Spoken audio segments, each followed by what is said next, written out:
In a previous video, I shared that over 40% of Americans are more worried about retiring than they are about death. That's a staggering number. And in that video, I shared that one of my big fears for many, many years was sharks, right? I grew up when Jaws was really popular, and it ingrained a fear of sharks. But you know, I also had a love for surfing.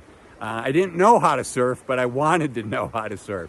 And so I was able to overcome that fear.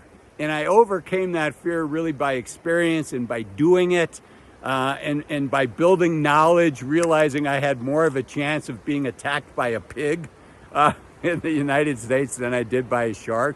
And you know what? These fears of retirement can be overcome too. And many of these fears are very rational. They're not like my phobia of a shark, right? Phobias are irrational fears. Retirement fears, many of them are very rational. So let's go for a walk. But before I do, I want to show you this beautiful bubbling brook here. All right, now let's go for a walk. Okay, in the previous video, I broke these fears of retirement into three categories: fears of the wallet, fears of the watch, and fears of wellness. So let's start off with fears of the wallet, which is really, you know, I'm gonna run out of money. I don't have enough money. I'm gonna have to lower my lifestyle. And you know what? That's a rational fear. 25% of Americans haven't saved a dime. They couldn't pay for an unexpected car repair. Another 25% of folks have saved less than $5,000. And I'm not trying to be shaming anybody, right? Unfortunately, in America, you know, 20 by definition, 20% of Americans live in the lower quintile. So, you know, do the best that you can. And if you're in that situation where you can't save enough money, do what you can to level up your skills, to get additional skills. So hopefully you can make additional money. And it doesn't have to be a 4-year college degree. It can be, you know, just becoming a phlebotomist or a certified nursing assistant, going to a trade school. You know, there's a shortage. There's a shortage of plumbers. There's a shortage of electricians. There's a shortage of construction workers. And you know what? They pay pretty well while you're learning those skills. So if you're in the situation where there's not enough coming in to save, think about leveling up your skills. Now, if you have enough money coming in, I think I've shared this many, many times on my channel. Over half of Americans that make over, families that make over $100,000 a year don't save a dime. You know, I hate to break it to you, but if you're making over $100,000 a year, you should be able to save money, right? I mean, I don't know your situation. I don't want to be presumptuous, but most people making over $100,000 a year should be able to save something.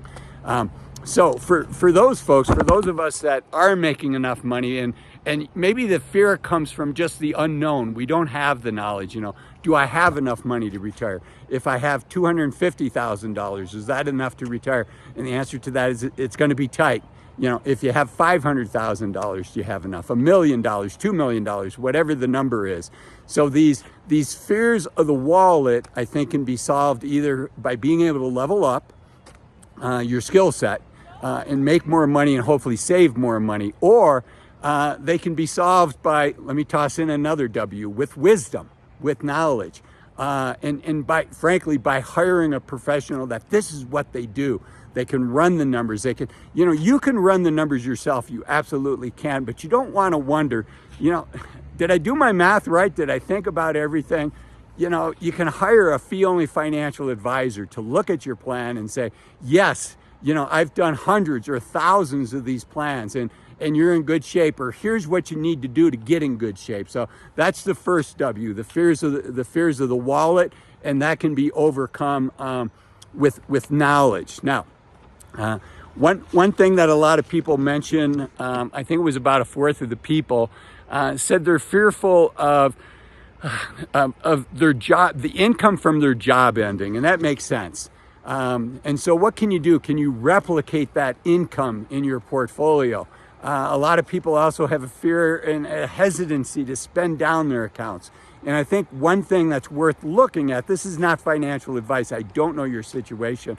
I just want to give you some things to think about and do your own research. on and become educated on. But one thing to think about is having a dividend stock portfolio as part of your long-term allocation. And dividends are cash flows that stocks and companies pay you. So in some ways, it's what you're always used to, right? You have regular income coming in, only instead of the company that you work for, now it's a company that you've invested in, that you own in your stock portfolio. So that is how to overcome the first W, the fears of the wallet. The next one is fears of the watch, right? Fears about time, and really that comes into two categories. One is fear that you're going to be bored, and I'll talk about each of these individually. And the other is fear of longevity. So let's talk about fear that you're going to be bored. I think preparation is, sorry, it doesn't start with W. Preparation is what we can do to get over the fear of being bored.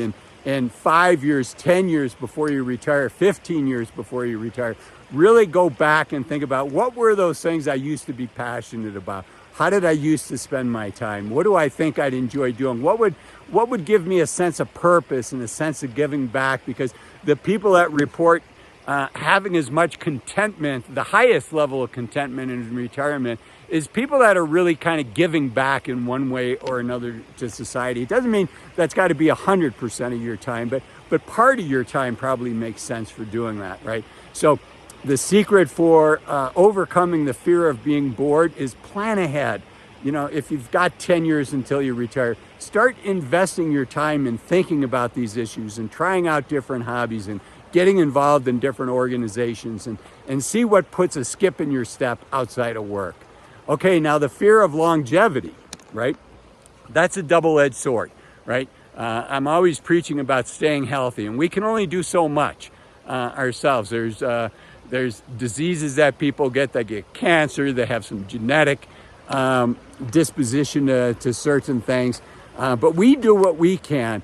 But if we're fortunate and we stay healthy and we don't get a bad roll of the dice and get a bad diagnosis from our physician, longevity can be an issue. If a married couple that's 65, not married, partners 65 years old, one of those people, it's called joint survivorship, can expect to live, at least one of those two, if you've made it to 65, can expect to live, can expect to live a little over 90, depending on which calculator you look at. So that's a long time. That's a quarter of a century in retirement. So what can you do there? I think similar to the wallet thing, having a dividend stock portfolio where income comes in, that's one thing. And again, I can't believe I'm saying this, but there's a book. I do believe I'm saying this. This is not what I'm saying. I can't believe. There's a book that's very, very good called Die with Zero by Bill Perkins. And really talking about, using your money to enjoy your life during the journey as well as in your retirement, and not just saving it all until the end, right? Because by then we're probably going to have serious health issues. Unfortunately, we won't be as mobile. And here's what I can't believe I'm about to say. Bill Perkins is a fan of something called annuities, where you can basically hedge against longevity risk. They tend to be tools that have high commissions. I'm not a fan of it. I think you can replicate it on yourself. Other smart people would disagree with me and say you cannot replicate it. But you can insure against longevity by basically an insurance product. Again, they tend to be expensive. The people that are telling you about them tend to talk about all the positives and don't spend as much time. If you're going to look into that, I would suggest you talk to a fee-only financial advisor, somebody that's a fiduciary to you and their only compensation comes directly from their clients, as opposed to maybe making 5, 7, 10% if they sell you an annuity, right? I'm not saying everybody is subject to that bias, but just know that bias is there. Okay, so those are fears of the watch and things that you can do to overcome that. And then fears of wellness, fears of getting a bad health diagnosis, cancer, heart attack, stroke, something like that. What can you do, right? We can only control so much. But one of the things is, we can try to eat as healthy as we can. I've shared on the channel before, I'm vegan. I'm vegan for health reasons. I'm what I call a practical vegan. Occasionally, I'll have a nibble or a nibble of this or a nibble of that. But for the most part, I'm vegan. So you can invest your time, your effort, and some money into being healthy, to working out 3, 4, 5 times a week, maybe more, maybe 7 days a week. It doesn't have to be for 2 hours a session. I generally work out 5 or 6 days a week. I want to work out 7 days a week, and I do it for about 30 minutes. So it doesn't have to take a lot of time. And I'm knock on wood. Should I knock up here? Knock on wood. I'm pretty healthy. So invest in that. And then I think it's really important that you understand what Medicare is and what Medicare is not. And you can do that research on your own, or again, you can hire an expert. There's people that are Medicare experts. A lot of them are selling parts of Medicare. So again, I think I'd rather pay a little out of pocket rather than get somebody that's quote unquote free. These are my notes here in case you're wondering. Get somebody that's quote unquote free, but is biased, right? I don't want anybody that's biased towards one product or the other. But find out what Medicare is and what it is not. For instance, there's a Medicare A. There's no premiums associated with Medicare A. And there's a Medicare B.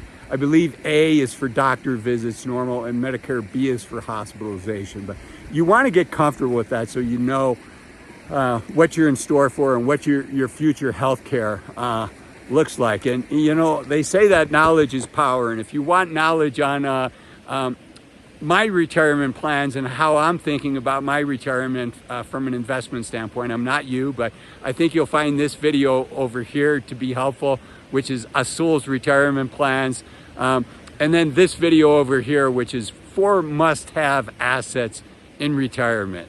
Thanks for watching. I hope you enjoy those videos. Bye-bye.